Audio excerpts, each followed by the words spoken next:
رب اشرح لي صدري ويسر لي أمري واحلل عقدة من لساني يفقهوا قولي رب زدني علما وارزقني عملا سبحانك لا علم لنا إلا ما علمتنا إنك أنت العليم الحكيم ان الذین بے شک وہ لوگ ینادونک جو پکارتے ہیں آپ کو من وراء الحجرات کمروں کے پیچھے سے اکثرهم لا یعقلون ان میں سے اکثر سمجھ ہی نہیں رکھتے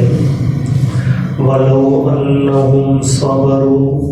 اور اگر وہ لوگ صبر کرتے حتی تخرج الیہم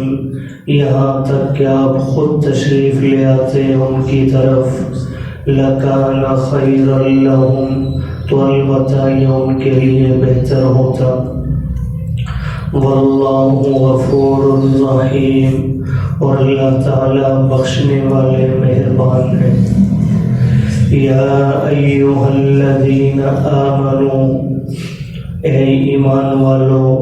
ان جاءکم فاسق اگر آئے تمہارے پاس کوئی گناہگار بنبأ خبر لے کر فتبینوا پس خوب تحقیق کر لو ان تصیبوا قوما بجہالۃ ایسا نہ ہو کہ پہنچاؤ تم مصیبت کسی قوم کو نادانی میں فتصبحوا پھر ہو جاؤ تم علی ما فعلتم نادمین اپنے کیے پر شرمندہ ہونے والے۔ سورہ حجرات کے اندر اللہ پاک نے آداب معاشرت بیان فرمائے ہیں جس میں معاشرہ کی اصلاح، خاندانوں کی اصلاح اور گھروں کی اصلاح کے اصول اور ضوابط موجود ہیں۔ ماقبل کی آیات کے اندر 3 آیتوں میں تقریباً اجمالی اعتبار سے 3 اصول آپ کے سامنے آ چکے ہیں۔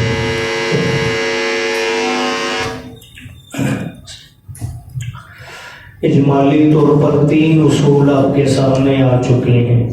پہلا ضابطہ اور اصل اللہ پاک نے یہ بیان فرمائی، اگرچہ یہاں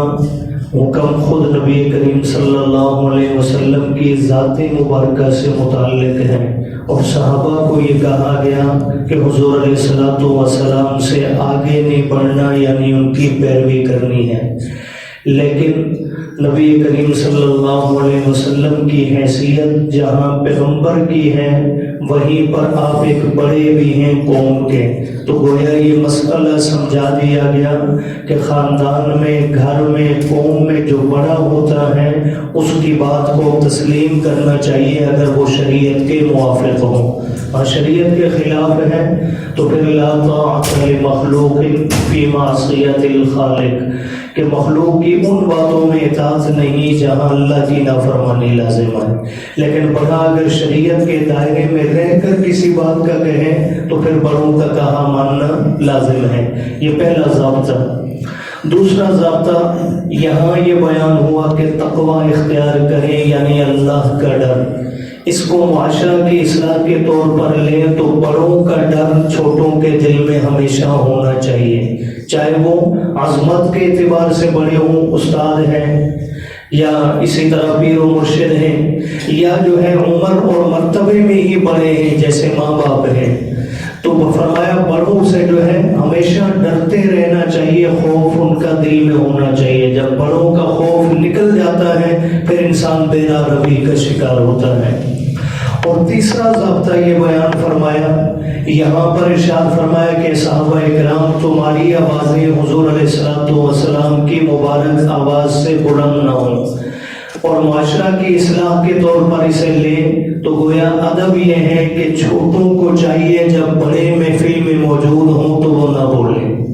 وہ اپنی آوازیں بلند نہ کریں بلکہ بڑوں کے بولنے کا انتظار کریں کہ اسی میں آپ کے لیے خیر موجود ہے۔ آج کی 3 آیات کے اندر 2 اصول مزید موجود ہیں۔ پہلا ضابطہ کہ جب کسی بڑے سے ملنا ہو، ملاقات کرنی ہو، تو اسے آواز دے کر مجبور کر کے اپنے پاس نہیں بلانا، بلکہ اس کے نکلنے کا انتظار کرنا ہے۔ اور اس آیت کریمہ کے شان نزول میں واقعہ موجود ہے، اس میں بھی متعدد روایات ہیں، میں سب کا خلاصہ آپ کے سامنے رکھ دیتا ہوں۔ بعض صحابہ فرماتے ہیں بنو تمیم کا ایک وفد تھا، بعض صحابہ فرماتے ہیں بنو عمر کا ایک وفد تھا،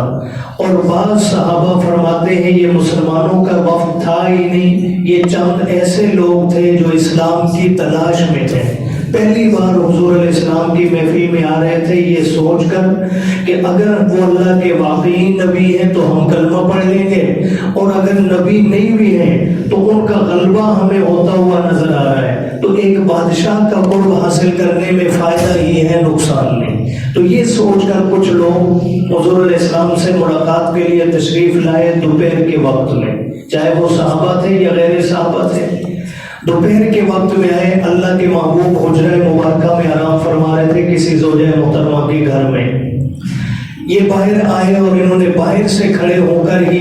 چونکہ چھوٹا سا ایک کمرہ تھا، آج کی طرح بڑے مکان نہیں کہ باہر سے اندر آواز نہ جائے، چھوٹا سا کمرہ تھا، تو انہوں نے باہر سے کھڑے ہو کر آواز دی، معاذ اللہ، یا محمد اخرج الینا، اے محمد صلی اللہ علیہ وسلم ہماری طرف نکلیے، ہمارے پاس آئیے۔ تو اللہ کو یہ ادا پسند نہیں آئی، رب تعالیٰ نے یہ آیت کریمہ نازل فرما دی اور ارشاد فرمایا، ان الذین ینادونک،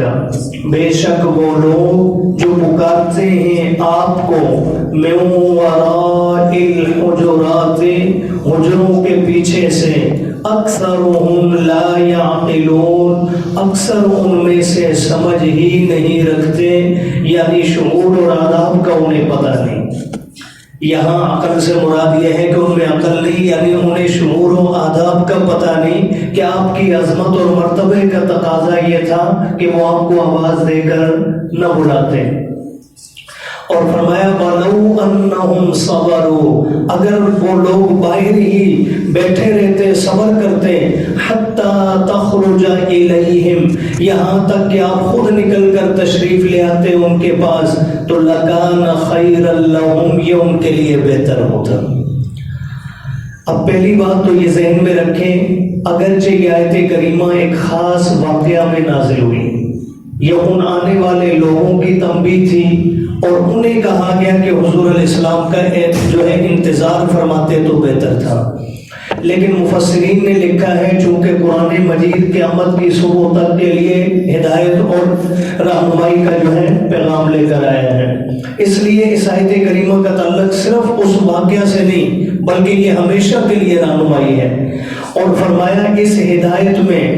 عظمت و مرتبے کے اعتبار سے بھی، عمر کے اعتبار سے بھی، ہر بڑے کے متعلق یہی حکم ہے۔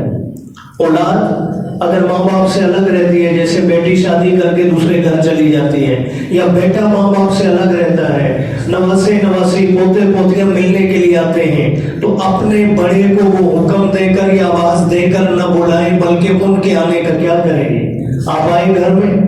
آپ نے جلدی جانا ہے ایمرجنسی میں، لیکن آپ کے نانا نانی دادا دادی باپ ماں کمرے میں آرام کر رہے ہیں، تو آپ دستک دے کر انہیں جگائیں نہ، بلکہ ان کے نکلنے کا انتظار کریں، یہ ادب ہے۔ ان کے نکلنے کا انتظار کریں گے تو اسی میں خیر ہے۔ حضرت عبداللہ ابن عباس رضی اللہ عنہما حضور علیہ السلام کے چچا زاد بھائی ہیں، اور خصوصی تربیت آپ علیہ السلام نے ان کی فرمائی۔ آپ علیہ السلام کے زندگی مبارکہ میں تو یہ قرآن مجید کی تعلیم حضور سے ہی سیکھتے ہیں، لیکن جب آپ علیہ السلام کا وصال مبارک ہو گیا تو حضور علیہ السلام نے حکم فرمایا تھا عبداللہ ابن عباس سے کہ اگر میں دنیا سے چلا جاؤں، پردہ فرما لوں، تو میرے بعد ابی بن کعب رضی اللہ تعالیٰ عنہ بہترین قاری قرآن ہے، ان سے جا کر قرآن سیکھنا حکم دیا تھا۔ اس سے یہ بھی معلوم ہوا کہ بچوں کی تعلیم کے لیے ہم کوشش کرتے ہیں جتنا قریب ادارہ ہو، ہمیں آنے جانے میں تکلیف نہ ہو، وہاں داخل کر دیں، نہیں، بلکہ کوشش فرمایا کریں جہاں بہترین پڑھانے والا موجود ہو وہاں بچوں کو بھیجیں۔ بجائے اس کے کہ بعد میں روئی میرا بچہ ویسا نہیں پڑھتا، آپ نے پہلے یہ انتظام ویسا کرنا ہے کہ آپ کا بچہ سب سے اچھا پڑھے، تو اچھے قاری کو تلاش کرنا۔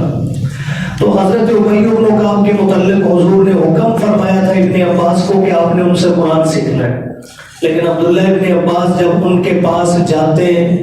تو جا کر ان کے دروازے کے باہر بیٹھ جاتے، اور بعض روایات میں آتا ہے کھڑے رہتے،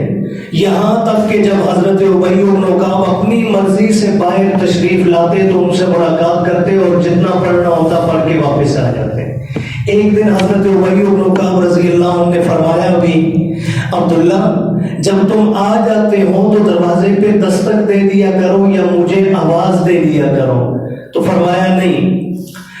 اللہ کے نبی صلی اللہ علیہ وسلم کی جو حیثیت امت کے سامنے تھی،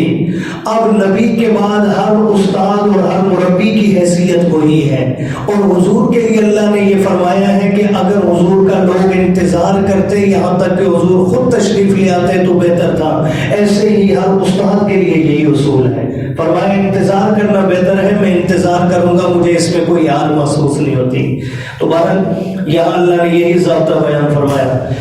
فرمایا واللہ غفور الرحیم، اور ساتھ ہی فرما دیا اگر وہ آنے والے صحابہ تھے تو فرمایا انہیں پریشان ہونے کی ضرورت نہیں، معافی مانگ لیں، اللہ بخشنے والے مہربان ہیں۔ اگلی آیت کریمہ میں ایک اور ضابطہ آ گیا، اور اس ضابطہ کے جو ہے نزول میں بھی ایک واقعہ موجود ہے۔ نبی کریم صلی اللہ علیہ وسلم نے ایک موقع پر حضرت ولید بن عقبہ رضی اللہ تعالیٰ عنہ کو، چونکہ اس زمانہ کے اندر زکوٰۃ وغیرہ کے حصول کے لیے جو ہے قاصد بھیجے جاتے تھے باقاعدہ عامل بنا کر کہ فلاں علاقے سے زکوٰۃ آپ نے وصول کرنی ہے، فلاں سے عشر خراج آپ نے وصول کرنا ہے۔ تو ولید بن عقبہ رضی اللہ عنہ کو حضور نے بھیجا بنو مصطلق کی طرف کہ جا کر ان لوگوں سے زکوٰۃ وصول کر کے لے کر آؤ۔ ولید بن عقبہ رضی اللہ تعالیٰ نکلے، ان لوگوں کے علاقہ کے قریب پہنچے، ان لوگوں کو خبر مل گئی کہ نبی کریم صلی اللہ علیہ وسلم کا قاصد تشریف لا رہا ہے، تو انہوں نے استقبال کے لیے اسلحے بھی اپنے ساتھ لیے، چونکہ یہ زیادہ عزت دینے کا عربوں کے ہاں ایک طریقہ تھا، اسلحے بھی اپنے لیے، تلواریں نکال لی، اور جو ہے جمع ہو کر باہر آئے کہ حضور کا قاصد ہمارے پاس آئے گا تو ہم اس کا استقبال کریں گے۔ لیکن ولید ابن عقبہ رضی اللہ تعالیٰ ان کی چونکہ اس قبیلے والوں سے زمانے جہادت میں دشمنی چل رہی تھی یا کچھ افراد سے، انہوں نے دل میں یہ سمجھا کہ شاید یہ لوگ مجھے مارنے کے لیے آ رہے ہیں، چونکہ اسلحے ان کے لٹکائے ہوئے تھے تلواریں، انہوں نے سمجھا شاید مجھے مارنے کے لیے آ رہے ہیں، یہ وہیں سے واپس لوٹے اور مدینہ آ گئے، اور آ کر حضور علیہ السلام سے کہہ دیا یا رسول اللہ ان لوگوں نے زکوٰۃ دینے سے انکار کر دیا ہے، وہ تو میرے قتل کے در پہ تھے، میرے مارنے کے لیے آ رہے تھے اور میں نے بھاگ کر جان بچائی ہے۔ اب حضور علیہ السلام کو جب خبر ملی تو اللہ کے محبوب نے ظاہر بات ہے پیغمبر کا بھیجا ہوا قاصد اگر کوئی سے انکار کر دے تو ایسا آدمی دائرہ اسلام سے نکل جاتا ہے، تو حضور علیہ السلام نے اعلان فرما دیا کہ ہم ان کے خلاف جہاد کریں گے۔ لشکر تیار ہو رہا تھا، اتنے میں ان لوگوں کو خبر پہنچ گئی کہ مدینہ کے اندر تو یہ معاملہ چل رہا ہے، ان کی طرف سے کچھ لوگ آئے حضور علیہ السلام کے پاس اور آ کر عرض کیا یا رسول اللہ ہم اللہ سے بھی معافی چاہتے ہیں، آپ سے بھی، ہمارا کوئی ایسا ارادہ نہیں تھا، ہم تو ان کا استقبال کرنا چاہتے تھے اور ہمیں یہ بھی نہیں پتا تھا کہ یہ آ رہے ہیں ہمارے پاس، ہم نے تو بس آپ کا قاصد سمجھ کر اس استقبال کے لیے باہر نکلے، ان کو غلط فہمی ہوئی ہے، انہوں نے آ کر یہ بات کہہ دی۔ حضور علیہ السلام نے اب ان کی بات کا بھی صرف اعتبار نہیں کیا، یہ کسی بھی مسئلے کو سلجھانے کا طریقہ ہے، صرف مدعی کی بات بھی نہیں، صرف مدعا علیہ کی بات بھی نہ سنے۔ حضور نے حضرت خالد بن ولید کو بھیجا کہ اب تم جاؤ بنو مصطلق والوں کے پاس، ان سے جا کر زکوٰۃ اور عشر طلب کرو، اگر وہ رضامندی سے دے دے تو اس کا مطلب یہ ہے کہ ولید کو غلط فہمی ہوئی ہے، اور اگر وہ حجت بازی کرے دینے سے انکار کر دے تو اس کا مطلب یہ ہے انہوں نے دین چھوڑ دیا ہے، پھر ان کے خلاف جہاد کرنا۔ حضرت خالد بن ولید گئے تو انہوں نے خوشی خوشی سب نے اپنی زکوٰۃ اور عشر ادا کر دیا۔ تو اس موقع پر اللہ نے یہ آیت کریمہ نازل فرمائی کہ فرمایا اگر تمہارے پاس کوئی شخص خبر لے کر آئے تو فوراً اس خبر کو سچا نہ جان لیا کرو، بلکہ اس کی تحقیق کر لو کہ یہ سچ ہے بھی یا نہیں۔ المیہ ہمارے معاشرے کا یہ ہے. ابھی میرے اور آپ میں سے جتنے افراد یہاں بیٹھے ہیں، اللہ کرے کہ کسی کا گھر پرسکون ہو جہاں فتنے نہ ہو، ورنہ کچھ نہ کچھ گھر میں بھائیوں کے درمیان، ساس بہو کے درمیان، اولاد اور والدین کے درمیان کچھ نہ کچھ چل رہا ہوتا ہے. اور یہ چلتا کیوں ہے؟ یہ رب کا قرآن سامنے رکھ کے بیٹھا ہوں، 99% اس میں غلط فہمیوں کا حصہ ہوتا ہے، بدگمانیوں کا. اب بہو کے متعلق جناب ماں نے، اب بیٹے کی وہ ماں ہے، ماں نے آ کر ایک بات اگر بہو بیچاری سے ہوئی تھی، 7-4 اور لگائی اور بیٹے کو بتلا دی. اب بیٹے نے بلا تحقیق اپنی بیوی کو سزا دینا شروع کر دی، برا بھلا کہنا شروع کر دی. اس طرح کی غلط فہمیوں کی بنیاد پر گھروں کے گھر برباد ہوتے ہیں. بہترین ضابطہ یہ ہے، کوئی بھی آپ کا باپ بھی خبر لے کر آئے تو وہ وہی نہیں لے کر آتا. آپ کی ماں بھی آپ سے اگر آپ کی بیوی کے متعلق کچھ کہہ رہی ہے تو یہ مت دیکھیں ایک طرف میری ماں ایک طرف میری بیوی ہے، میں نے تو ماں ہی کا ساتھ دینا. نہیں، عظمت اس کی اپنی جگہ پر، لیکن غلط بیانی ماں بھی کر سکتی ہے، غلط بیانی باپ بھی کر سکتا ہے. اب یہ آنے والا نبی کا صحابی ہے، اسے خود غلط فہمی ہوئی بیچارے کو. تو اب ایک صحابی کو اگر غلط فہمی ہو سکتی ہے تو کیا میرے آپ کے ماں باپ کو غلط فہمی نہیں ہو سکتی؟ انہیں بھی غلط فہمی ہو سکتی ہے. ہو سکتا ہے بہو ان کی خدمت کرنا چاہتی ہے لیکن انہوں نے غلط کوئی معنی سمجھا ہو اور آپ کو آ کر کہہ دیا. تو اس لیے بغیر تحقیق کے کبھی عمل نہ کریں، اس کی اچھی طرح تحقیق کر لیں. میں نے آپ نے تحقیق شروع کر دی تو انشاءاللہ جو ہے گھر بھی پرسکون ہوں گے، معاشرہ بھی پرسکون ہوگا.